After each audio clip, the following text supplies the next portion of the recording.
ராஜபாளையத்தில் உள்ள பிரபல ஜவுளிக்கடை வழக்கத்திற்கு மாறாக நேற்று அதிகாலையிலேயே கடை திறக்கப்பட்டது. வாடிக்கையாளர்கள் யாரும் அனுமதிக்கப்படவில்லை. மாறாக 200க்கும் மேற்பட்ட சிறுவர் சிறுமியர்கள் மட்டும் கடைக்குள் அனுமதிக்கப்பட்டனர். தீபாவளிக்காக தங்களுக்கு பிடித்த புத்தாடைகளை உற்சாகத்தோடு அவர்கள் தேர்வு செய்தார்கள். மொத்தம் 231 குழந்தைகள். பில் தொகை 5.20 லட்சம். முழு பில் தொகையும் செலுத்தியவர் ராஜபாளையம் தொகுதி திமுக சட்டமன்ற உறுப்பினரான தங்கபாண்டியன்.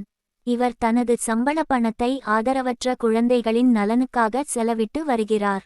ஆதரவற்றோர் இல்லத்திற்கு சென்று அங்குள்ள குழந்தைகளை கடைக்கு அழைத்து வந்து அவர்கள் விரும்பும் உடைகளை அவர்களுக்கு வாங்கிக் கொடுத்து அவர்களது தீபாவளியை தித்திக்க வைப்பது இவரது ஸ்டைல்.